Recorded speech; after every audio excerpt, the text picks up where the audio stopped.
नाई के यहाँ बाल बनवा रहा था कि कितना बाल है, तो नाई ने कहा जनाब अभी नीचे आ जाएंगे, आप गिन लीजिएगा। अभी सारे प्रधानमंत्री मुख्यमंत्री जेल में जा चुके हैं। मोदी जी के ऊपर अंधविश्वास फैलाने का आरोप लगा है। कोई अंधविश्वास नहीं है, ये तो धर्म की बात है। गलत होता तो क्या लाखों लोग मूर्ख हैं जो उनके दरबार में बैठते हैं? बड़े बड़े पढ़े लिखे लोग उनके दरबार में बैठते हैं, क्या सब लोग मूर्ख हैं?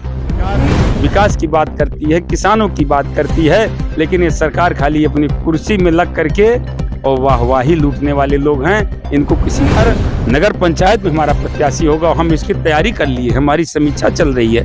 हर जगह हम लोग प्रत्याशी स्टैंड कर रहे हैं। अच्छा, आज का खिलाफ बोलना, हमारे महाकाव्यों के खिलाफ बोलना, जब ये सरकार में था तुमको ख्याल नहीं हुआ, भाजपा में ख्याल नहीं हुआ, सपन के ख्याल आ गया। Risky reporters TV. बवंडरों से भर गया है यह देश। नमस्कार, मैं हूं आसवन आदि और आप देख रहे हैं रिस्की रिपोर्टर। और रिस्की रिपोर्टर आज बस्ती जिले के सर्किट हाउस के प्रांगण में पहुंच गई है, जहां अभी कुछ ही मिनट पहले सुहेलदेव भारतीय समाज पार्टी के राष्ट्रीय अध्यक्ष निकल गए हैं, लेकिन उनके कुछ कार्यकर्ता और बौद्धिक प्रकोष्ठ के प्रदेश अध्यक्ष अभी इसी प्रांगण में हैं। और मैं बौद्धिक प्रकोष्ठ के जो प्रदेश अध्यक्ष हैं उनसे इस बवंडरों पर प्रश्न करूंगा। आ जाइएगा चाचा, थोड़ा परिचय अपना दे दीजिए। मैं बृजभूषण मिश्रा, बौद्धिक प्रकोष्ठ उत्तर प्रदेश, सुहेलदेव भारतीय समाज पार्टी। सुहेलदेव भारतीय समाज पार्टी। तो जब राजनीतिक सक्रियता है तो आपको इस देश में इस समय क्या चल रहा है अच्छे से जानकारी होगा। एक तरफ आपका गोंडा, और गोंडा में कैसरगंज के 6 बार के सांसद बृजभूषण शरण सिंह पर यौन शोषण का आरोप। आप क्या कहना चाहेंगे राजनीतिक दृष्टि से और वास्तविक दृष्टि से, दोनों बताइएगा कि क्या इसमें एक पक्ष ये बोल रहा है कि बृजभूषण शरण सिंह पर यह गलत आरोप लगाया जा रहा है, और एक पक्ष जो देश का कोई आम नागरिक नहीं है, कोई आम व्यक्ति नहीं है, बल्कि वह भी हजारों करोड़ों लाखों युवाओं का प्रेरणा स्रोत है, अगर वो आरोप लगा रहा है, इसमें सही क्या है? इसमें सही गलत का तो फैसला अपने देश में हाई कोर्ट है, लोअर कोर्ट है, सुप्रीम कोर्ट है।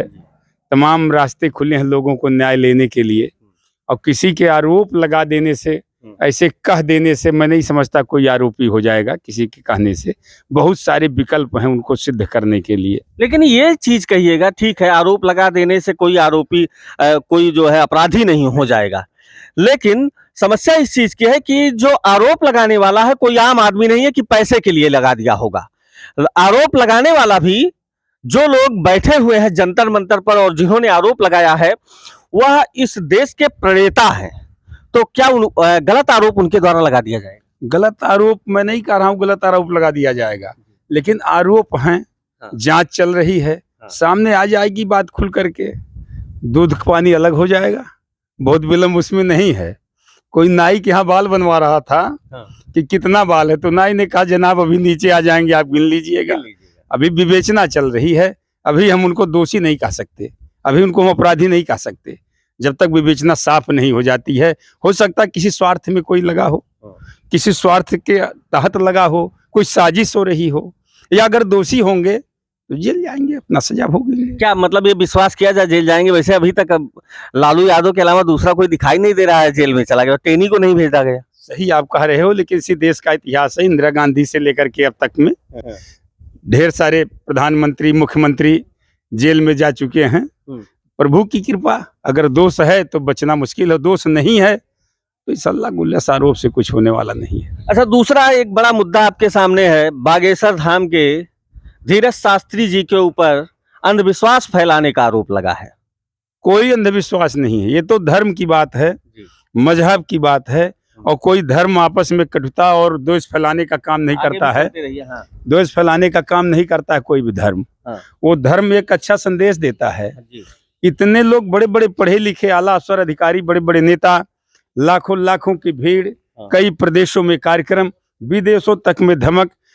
अगर गलत होता तो क्या लाखों लोग मूर्ख हैं जो उनके दरबार में बैठते हैं? बड़े बड़े पढ़े लिखे लोग उनके दरबार में बैठते हैं, क्या सब लोग मूर्ख हैं? समस्या इस चीज की है कि आजादी के बाद से ऐसा कोई बवंडर नहीं आया धर्म को लेकर, और जब सनातन की रक्षा करने वाली पार्टी जो हिंदुत्व की बात करती है वही पार्टी सत्ता में हो, उसी समय ये मुद्दा निकल के आ जाए। ये तो बहुत अच्छा हो रहा है, इससे हमारे हिंदुत्व को और बल मिलने वाला है, हिंदुत्व इससे और मजबूत होगा। हिंदुत्व में कोई कमी नहीं। बागेश्वर धाम के जो बाबा जी हैं, सिद्ध पुरुष हैं, अपनी सिद्धि के बल पर उन्होंने कुछ साधनाएं की हैं, उसी साधना के बल पर वो अपना अखाड़ा लगाते हैं, दरबार लगता है। अब उसमें किसी को कोई राग द्वेष हो, कुछ दिक्कत महसूस हो, या कोई अपना प्रचार करने के लिए कोई कदम उठा ले, उससे कुछ होने वाला नहीं है। बागेश्वर धाम का सारा काम सही है, कहीं से कोई इसमें दोष है नहीं। जैसे कई जगहों पर ये भी चर्चाएं सुनने को मिलती हैं कि जो वर्तमान समय में सत्तासीन पार्टी है जो हिंदुत्व की बात करती है, उसका वोट एकीकरण का मामला हो सकता है, इसीलिए इसी समय, और आगे चुनाव भी है, 24 का चुनाव है, उसके पहले निकाय का चुनाव है, तो कहीं इसका राजनीतिक गठजोड़ तो इस मामले से नहीं है? राजनीतिक गठजोड़ नहीं है जी। लेकिन ये आवाज उठाने वाले जो लोग हैं, ये इससे जो है राजनीतिक मजबूती दे रहे हैं सत्ता वाले दल को। अच्छा, राजनीतिक मजबूती दिया जा रहा दे है। रहे हैं लोग, ये दे रहे हैं, उससे दे नहीं रहे बल्कि मिल रहा है। जैसे पौधा है कोई, अकस्मात उसको ऊपर से पानी की जरूरत है, माली नहीं पानी दिया, और ऊपर से वृष्टि हो गई, वैसे ये सत्ता के लिए बारिश हो रही है, खाद पानी मिल रहा है। ये विरोधी दे रहे हैं, प्रचार कर रहे हैं। ये एक तरह से विरोधियों के द्वारा राजनीति से जोड़कर अपने आप प्रचार कर दिया जा रहा है। प्रचार किया जा रहा है, उसमें सत्ता का कोई लेना देना नहीं है, इसमें राजनीतिक कोई लेना देना नहीं है, नहीं। नहीं है। अच्छा, क्या सुहेलदेव पार्टी के जो राष्ट्रीय अध्यक्ष हैं, उनका क्या भाजपा की तरफ झुकाव है? भाजपा की तरफ नहीं झुकाव है, हम तो आंदोलनकारी, हमारा आंदोलन की तरफ झुकाव है। हम पिछड़े पछाड़े गए दबे कुचलों के साथ लड़ाई लड़ने का काम किया करते हैं। अगर हमारे आंदोलन के साथ, हमारे मुद्दों के साथ भारतीय जनता पार्टी रहती है तो हम उसके साथ हैं। हमारे मुद्दों के साथ जो रहेगा उसके साथ हम लड़ने का काम करते हैं। हम मुद्दों की राजनीति करने वाले लोग हैं। मुद्दों के दम पर आज उत्तर प्रदेश में देखिए, एक अकेला चला ओम प्रकाश राजभर बनारस की धरती से, आज करोड़ों करोड़ों लोग उसके साथ। हिंदुस्तान के 13 प्रदेशों में संगठन, उत्तर प्रदेश का हवाला आप जान ही रहे हैं, बिहार भी हम लोगों ने दौड़ा किया, उसका दशा आप जान ही रहे हो। तो हर जगह आज जनता, उत्तर प्रदेश की धरती पर लोगों ने बहुजन समाज पार्टी को 4 बार सरकार बना के परखा, 4 बार लोग समाजवादी पार्टी को सरकार बना के परखे, कांग्रेस को 40 वर्ष तक उत्तर प्रदेश की जनता ने ये धरती को सौंप कर परखा। सबको जनता समझ चुकी है, सबकी कलई खुल चुकी है। अब एक अकेला अलबेला ओम प्रकाश राजभर बाकी है, जो मुद्दों के दम पर जनता के बीच में छा रहे हैं। आने वाला समय हमारा होगा। तो आपने कहा समाजवादी पार्टी को भी सौंपी जा चुकी है, बहुजन समाजवादी पार्टी को भी सौंपी जा चुकी है। ठीक पिछले चुनाव में ओम प्रकाश राजभर जी समाजवादी पार्टी के साथ में खड़े हुए थे। जी, खड़े हुए थे। हमारे उनकी मुद्दों की बात हुई थी, हम खड़े हुए। मुद्दों पर वो नहीं खड़े उतरे, हमने उनको छोड़ दिया। तो सरकार में ही नहीं आ पाए थे। फिर सरकार में आवे या ना आवे, ना भी आते तो हम उनके साथ रहते। हमको सरकार से लेना देना नहीं है, हम तो सरकार बनाने वाले लोग हैं ना। हम तो सरकार अपने दम से बनाते हैं।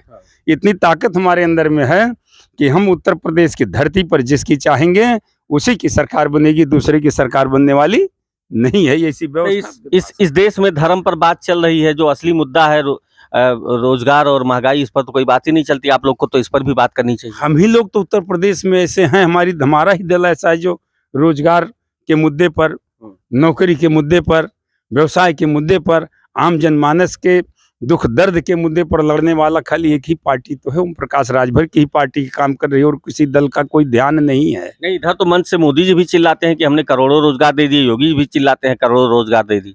अब जैसे सड़क पर कोई मूंगफली बेच रहा है उसको भी कह दो रोजगार दे दिए, कोई तरकारी बेच रहा है वो उसको भी रोजगार दे दिए, कोई कहीं जा रहा है उसको भी रोजगार, तो मुंह से रोजगार कह दो। लेकिन जब धरातल पर देखा जाएगा तो इन्होंने रोजगार छीनने का काम किया, कहीं रोजगार देने का काम किया नहीं है। रोजगार इनके द्वारा दिया नहीं गया, नहीं दिया गया। महंगाई चरम सीमा पर, जो गैस का सिलेंडर पहले 340 में था, आज 1100 पार हो गया। हर क्षेत्र में महंगाई है। आम आदमी अरे लोग आलू की तरकारी के लिए तरस के मर जा रहे हैं कि आलू का छिलका और तरकारी कैसे होता है, वो हालत पैदा हो रहा है इस समय उत्तर प्रदेश की धरती पर। महंगाई चरम सीमा पर है। ओम प्रकाश राजभर जी का जो आंदोलन है ये माना गया है और ये देखा भी जाता है कि वो किसानों के लिए लड़ाई लड़ते हैं, समाज के अंतिम व्यक्ति की लड़ाई लड़ते हैं। लेकिन इस समय किसान सबसे ज्यादा पीड़ित होता है जब उसका गन्ना नहीं बिकता है, और इसको आप भी पता कर सकते हैं यहाँ है कि वो अपना गन्ना बेचने के लिए परेशान है। उस पर भी आप लोगों का कोई योगदान होगा? हम लोगों का योगदान है। हम लोग तो कई बार मुख्यमंत्री से इस मुद्दे बात किए कि गन्ना बकाया का भुगतान तुरंत किया जाए, किसानों का पेमेंट तत्काल किया जाए, बंद चीनी मिलें तुरंत चलाई जाएं। इस पर तो कई बार हम लोग शुगर मिल, वाल्टरगंज और तमाम मिलों पर हम लोग धरना प्रदर्शन करके डायरेक्ट मुख्यमंत्री से मिल करके तमाम बार हम लोग इस बात को उठा चुके हैं। आज भी हमारी लड़ाई जारी है कि गन्ना किसानों का भुगतान अविलंब सप्ताह भर के अंदर किया भुगतान से पहले छोड़िए, यहाँ भुगतान नहीं, यहाँ किसान का जो असली सच्चाई है, ग्राउंड लेवल पर जो सच्चाई है, उनका गन्ना पर्ची नहीं आएगा, और पर्ची जो व्यक्ति देगा वो उनको क्या करेगा, जो सरकार के द्वारा न्यूनतम समर्थन मूल्य होता है उससे भी कम मूल्य पर गन्ना खरीद लेता है और महंगे दाम पर बेच लेता है। सही आप कह रहे हैं। आपके प्रश्नों का उत्तर आप ही के पास है। हाँ।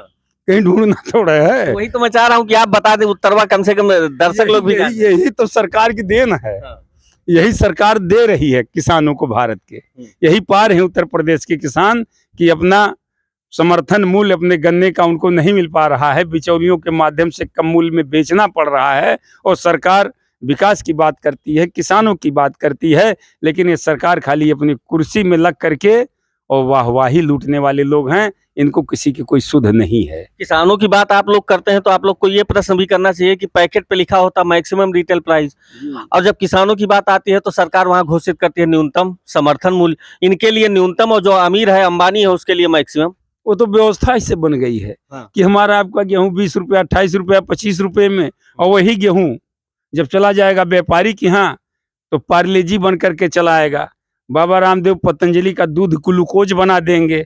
तो वही आपका गेहूं का आटा जो बाजार में हम आप 10-20 रुपया किलो बेचते हैं, वही बिस्कुट बन करके वही तमाम रूप में आकर के समाज के सामने 3000-2000 रुपया किलो बिकता है, 100-200, 500 रुपया किलो बिकता है। तो व्यवस्था है। इसी व्यवस्था को सुधारने के लिए हम लोग समाज में लड़ रहे हैं। मैं आपको बताना चाहूँगा, साफ तौर पर जान लीजिए, उत्तर प्रदेश की जनता ने सबको देख लिया है। अब की बार नंबर हमारा है। हम आपका नंबर है, और अगर आपकी सरकार बन गई और आपके राष्ट्रीय अध्यक्ष मुख्यमंत्री बन गए तो आपका पहला काम क्या होगा? हम पूरी व्यवस्था को बदलेंगे।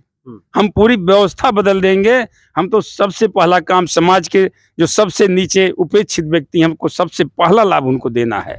हम सबसे पहले गांव के विकास की बात करेंगे, गांव की पुरानी परिकल्पना को चालू करने का काम करेंगे, हम किसानों का काम करेंगे, हम गांव का सबसे पहले बिजली माफी का काम करेंगे।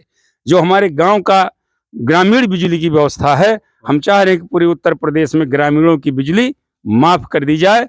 पहला इस पर ध्यान देंगे। और दूसरा, जो आम झंझट है गरीब इंसान का, हम उत्तर प्रदेश से शराब बंद करने का काम करेंगे। यहाँ शराब बंद कर दिया जाए और बिजली मुफ्त कर दिया जाए। किसानों को 3 से 5 हार्स पावर तक की बिजली फ्री में देने का काम करेंगे। जैसे बैठेंगे तैसे पहला ऐलान हो। मैंने सबसे पहले ये चीज किसान का मिल जाएगा आप लोगों की तरफ से कि उनके कम से कम खेती बाड़ी न रुकने पाए। जी, तुरंत ऐलान होगा, इनको बिजली किसानों को मुफ्त मिलेगी और इनका समर्थन मूल्य पर धान और गेहूं, इनके गल्ले की खरीद होगी। बिचौलियों को बीच से गायब कर दिया जाएगा। एकदम व्यवस्था बना अच्छा, ये व्यवस्था तो वो भी दे रहे हैं, क्या नाम है, केजरीवाल साहब भी बिजली वाला। हाँ, दे रहे हैं बिजली वाली व्यवस्था, केजरीवाल दे रहे हैं। पंजाब में व्यवस्था किसानों के लिए फ्री है। नहीं है कि आप जो चीज कर रहे हो केजरीवाल कहीं जो अभी देंगे वो हम पहले से दे रहे हैं। हाँ, तो वहाँ दे रहे हैं तो यहाँ तो हम देने वाले बन रहे हैं। यहाँ आके लड़ेंगे नहीं, वो यहाँ आके लड़ते नहीं, कौन रोक रहा है? कहाँ लता पता केजरीवाल का? अरे दिल्ली में अपना संभालें, वो संभाल पावे। उत्तर प्रदेश तो निकाय चुनाव में भी आप लोग अब की बार चुनाव पूरे उत्तर प्रदेश में हम लोग एक भी ग्राम पंचायतों का जो चुनाव हो रहा है, नगर पंचायतों का, एक भी नगर पंचायत हम नहीं छोड़ेंगे। हर नगर पंचायत पर हमारे प्रत्याशी जोरदार लड़ाई लड़ेंगे। हम हर नगर पंचायत में हमारा प्रत्याशी होगा। हम इसकी तैयारी कर लिए, हमारी समीक्षा चल रही है। हर जगह हम लोग प्रत्याशी स्टैंड कर रहे हैं। अच्छा, आज काहे का अध्यक्ष जी यहाँ आए हुए थे? अध्यक्ष जी का हमारे कल कंपियरगंज में प्रोग्राम लगा था, बहुत बड़ा महिला सम्मेलन। उसी महिला सम्मेलन से निकल करके यहाँ आए थे और यहाँ कार्यकर्ताओं के बीच में उनको कुछ अपनी बात रखनी थी, समीक्षा लेनी थी, कुछ दिशा निर्देश देने थे पार्टी के संगठन के संबंध में। तो पार्टी के संगठन को एक बल देने के लिए, मजबूती देने के लिए और पार्टी को तेज करने के लिए हमारे पदाधिकारियों की उन्होंने आकस्मिक बैठक लिया। अच्छा, आप अंतिम चलते चलते हम एक प्रश्न आपसे चाहेंगे कि आप आज सरकार एक जने हैं समाजवादी पार्टी में है, मतलब उनका कभी कहीं रह सकते हैं, स्वामी प्रसाद मौर्य जी। स्वामी प्रसाद मौर्य जी ने रामायण पे ही उंगली उठा दिया है। अब रामायण पे उंगली उठाया है तो आप क्या कहना चाहेंगे स्वामी प्रसाद मौर्य जी को? देखिए, स्वामी प्रसाद मौर्य जी 4 बार सरकार में रहकर तो मजा काटे बहुजन समाज पार्टी में। जी। खूब मजा लिए। और जब देखे कि बहुजन समाज पार्टी अब धरातल से गायब हो रही है, इसका नामो निशान कम हो रहा है, इसके पर संकट के बादल अब सरकार नहीं बनने वाला है, तो उन्होंने जय श्री राम का सहारा ले लिया। जय श्री राम का सहारा लेकर के भारतीय जनता पार्टी में आ गए और उसी रामायण की पूजा किए, उसी रामचरितमानस की पूजा किए, जिसको आज बकवास कह रहे हैं, उसी की पूजा किए और अपने लड़की को सांसद बना करके दिल्ली भेजने का काम किए, उसी रामायण और श्री राम जी के सहारे। अच्छा, वो तो बहनों है ना रामायण के सहारे। वो आज भी उनकी लड़की भाजपा में सांसद है। लेकिन अब ये भाजपा में नहीं इनका निभा। देखे कि मौसम गड़बड़ा रहा है, चुनाव आया, इनको हल्ला लगा कि तो सपा की सरकार बनेगी, सरक लिए सपा में। अब सपा में चले गए, अब इनको याद आ रहा है रामायण। जब भाजपा में 5 साल मलाई काटे मंत्री थे तब रामायण का याद नहीं आया। तब नहीं आता, तब सब सही था। तुलसी जी जिंदाबाद था, तुलसी राम गोस्वामी का जिंदाबाद था, रामचरितमानस महाकाव्य था। अब जब ये भाजपा सरक गए तब इनको आज रामायण ख्याल आ रहा है। अच्छा, रामायण मान लिया गलत था, इनका नमो स्वामी प्रसाद, तो ये तो दोनों यही सनातन से निकल के आया होगा, नमोआ इनका, तब फिर कैसे रामायण पे इतना? अरे ये इनकी मनसा है, कर रहे हैं कि इसी बहाना हमारा प्रचार हो जाएगा। इनका तो नमो ही बुता गया है ना ट्रेंड में बने रहने के। ये ट्रेंड में बने रहने के लिए, ट्रेंड में रहने के लिए धर्म पे प्रश्न कर देना चाहिए, कहाँ तक उचित है? उनका और कुछ विचारे नहीं है। दूसरे के झोरी का बटखरा है, अपना झोरी है ये नहीं। अच्छा, अपना झोरिया नहीं है इनका, ये हमेशा दूसरे झोरे में लटके रहते हैं। दूसरे झोरी बटखरा है, अब दूसरे की झोरी बटखरा नहीं खड़बड़ाएंगे तो कोई भुला जाएगा बटखरा कहाँ गया। तो बटखरा के रूप में बने रहने के लिए, नहीं तो अगर समाजवादी पार्टी में दम है तो ऐसे कुत्सित व्यक्ति को, ऐसे धर्म के खिलाफ बोलने वाले व्यक्ति को तुरंत पार्टी से बाहर का रास्ता दिखाना चाहिए। लेकिन अभी तक तो दिखाया नहीं गया। इसलिए नहीं दिखाया गया कि झोरी ही खराब है। नहीं तो अखिलेश यादव भी बिचवा में पूजा उजा करने लगे थे। इनका झोरी खराब हो गया है और नहीं तो बाहर का रास्ता दिखा देते। इनका झोरी, जिस झोरी बटखरा है ये, वो झोरी खराब हो गई है। उस झोरी को अब जनता ने नकार दिया है। वो झोरी में अगर हम लोग नहीं होते विधानसभा चुनाव, तो झोरी में जो बटखरे हैं, ये बटखरे 2-4 रहते, बटखरों का काम खत्म हो गया था। ये तो ओम प्रकाश राजभर की देन है कि विपक्ष में बैठने लायक नहीं, विपक्ष खत्म हो जाता। हम लोगों ने जिताया, 60-70 सीट दिया अपने दम पर पूर्वांचल में, नहीं फिल्म खत्म हो गई थी। पच्छा में देखिए जय जय श्री राम हो गए थे, कोई 75 नहीं था। ये भूल गए हम लोगों की ताकत। तो आदरणीय मौर्य जी को चाहूंगा कि सुधार करें और ट्रेंड पाने के लिए, ब्रांड बनने के लिए, प्रचार में आने के लिए जो उन्होंने रास्ता चुना है, इस रास्ते का मैं बहुत विरोध करता हूँ। ये रास्ता उत्तम नहीं है। धर्म के खिलाफ बोलना, हमारे महाकाव्यों के खिलाफ बोलना, जब ये सरकार में था तो उनको ख्याल नहीं हुआ, भाजपा में थे ख्याल नहीं हुआ, सपा में ख्याल आ गया। इसलिए अब इनको सुधरना होगा। सुहेल समाज पार्टी के बौद्धिक प्रकोष्ठ के प्रदेश अध्यक्ष को आप सुन रहे थे, जिन्होंने स्वामी प्रसाद मौर्य को कड़ी चेतावनी दे दी है कि जो आप सहारा ले रहे हैं ट्रेंड में बने रहने के लिए, वो सहारा छोड़ दीजिए। उस सहारे की आवश्यकता आपको नहीं है, आपको कोई और मार्ग चुनना होगा। और जिस झोली में आप अटके हुए हैं, दरअसल वो झोली ही खराब हो चुकी है। इन सहारों से आप ज्यादा दूर तक चल नहीं सकते हैं, लेकिन ये वीडियो तो आप चला ही सकते हैं। तो चलाने के लिए आपको इसको अधिक से अधिक शेयर करना जरूरी है और लाइक सब्सक्राइब तो भूलिएगा नहीं। जय हिंद, जय राम।